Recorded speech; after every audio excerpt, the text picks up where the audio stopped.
Gosh, got a lot to talk about Talladega this weekend. Let's just jump right in. Have you ever wished your toy cars weren't just useless pieces of plastic and could actually do something? This sucks. Well, look no further. With the Double E Cup Series, your plastic cars can come to life before your very eyes. Wow! Just hit subscribe to this loser right here and all your dreams can come true. This is incredible. Oh my gosh, the commercials are spreading.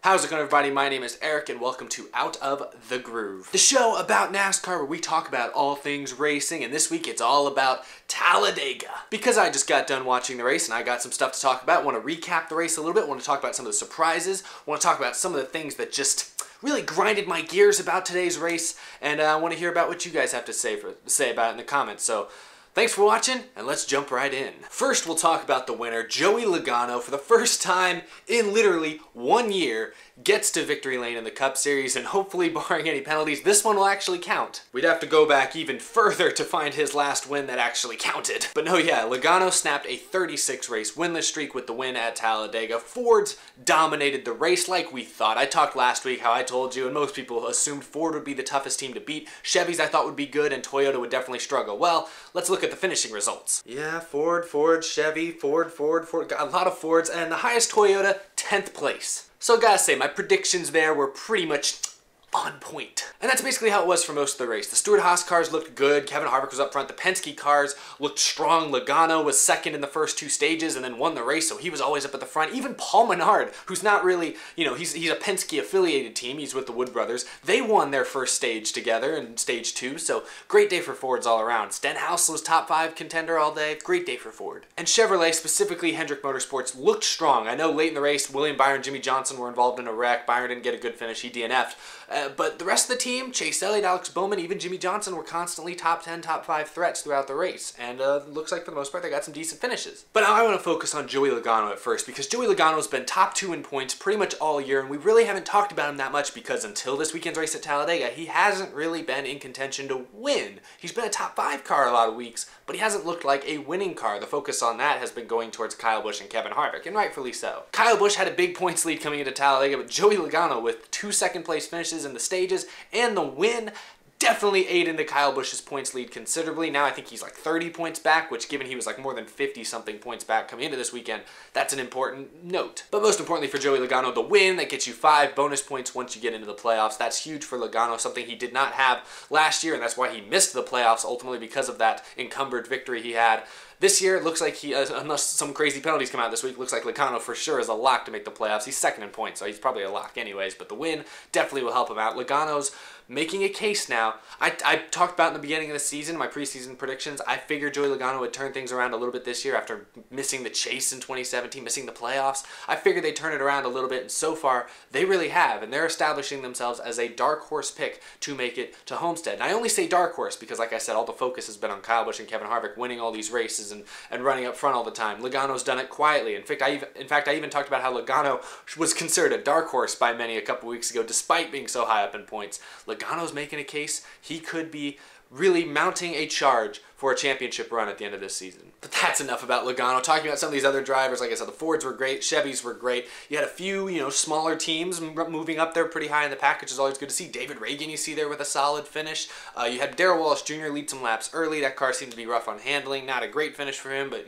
still a strong performance. Chris Buescher was near the front late. Casey Kane was near the front late. You had a good mix of veterans and young drivers. Matt DiBenedetto led some laps in midway through this thing. So it was a good day for small teams. It accomplished a lot of what Talladega is supposed to do, which is supposed to give a lot of underdog teams the opportunity to finish better than they typically would and ultimately, produce some exciting racing for the most part for the fans. And I say for the most part because now I want to kind of just talk about the race as a whole. Stage 1 was really disappointing. And this is why I want to harp, and I joked about it in my intro a little bit, but I want to harp on Fox Sports for a second here. Because for years, especially since ESPN left, and even when ESPN was still here, Fox was the best has been widely considered to be the best NASCAR broadcasting team. Better than TNT, better than NBC, and better than ESPN. And honestly, that probably is still true, but they really screwed the pooch this weekend at Talladega. We missed several passes for the lead because they were on commercial breaks. A couple times they didn't even go back and show us a replay. There was a case where Darrell Wallace Jr. took the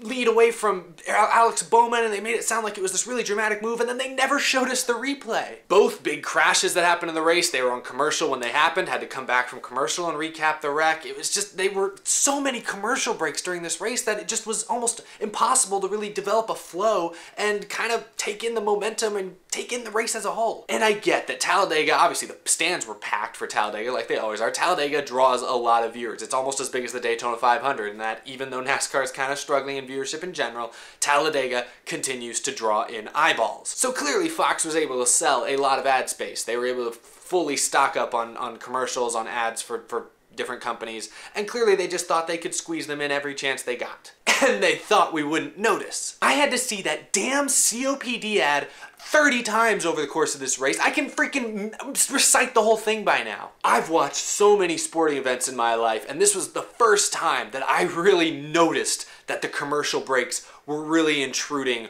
on my enjoyment of the actual product. I enjoyed this race considerably less because of all these commercials. So Fox Sports, I get it. I hope you made a pretty penny from this race, but you definitely lost some fans in the process. So was it a long-term gain? I don't know. It's probably not going to happen again this season because, like I said, Talladega is just it's a special case, but I still, it's frustrating. I wish, it's annoying. It sucked. And stage one as a whole sucked. Cars were single file, pit stops didn't do anything. They did this weird pit strategy that ended up not changing anything. There were no spins, no wrecks, you know, that's fine. But there was no drama, nothing interesting.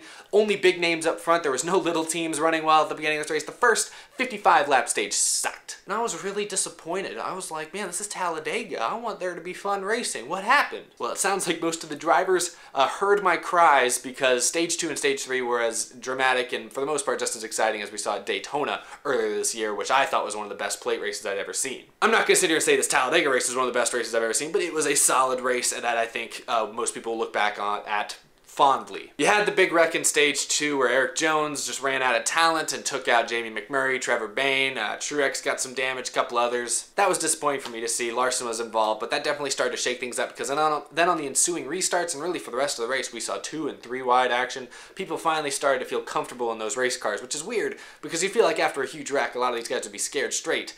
But that didn't happen. The other biggest wreck, the biggest wreck of the race happened in stage 3 when Jimmy Johnson spun out again because that car just spins out once a weekend when it's by himself at plate tracks. I don't know why they spin out so much at these plate tracks. He spun out, William Byron spun out, Menard was involved, Keselowski involved. Oh gosh, it was a huge pileup. Bubba got some damage. Goodness, I'm trying to think of everyone who wrecked in that one. Ruined what was otherwise a solid day for William Byron, so that was disappointing, but still it shook the leaderboard up quite a bit and kind of opened up the floodgates on what was a very exciting final 20 to 30 lap run. There were a ton of pit road speeding penalties, Denny Hamlin, cough cough. So all in all, it had a lot of twists and turns for a NASCAR race. It wasn't a bad race overall, but it was, you know, average for Talladega, I should say. But man, Fox with the commercials, good God, it can be hard to breathe. We get it. But anyway, I'm just, oh gosh, that was a mentally exhausting race. But anyway, that's all I really got for today's race. Just wanted to give you my quick opinion, my quick reaction to Talladega.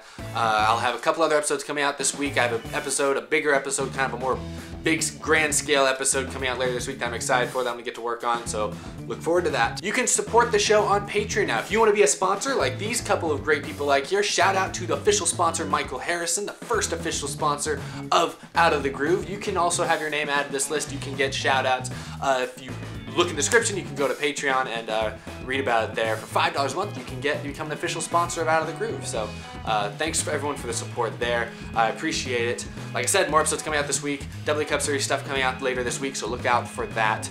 And yeah, guys, summer is almost here, so I'll be on vacation in about 2 weeks. But after that vacation, summer months are going to be busy with NASCAR videos, so get excited. I'm excited. I'm also kind of dreading it because it's going to be a lot, but it's going to be worth it because I think it's all going to be really great. So thanks for watching, everybody. I'll see you again later this week. Have a good rest of your Sunday, or whenever you're watching this. Have a good day.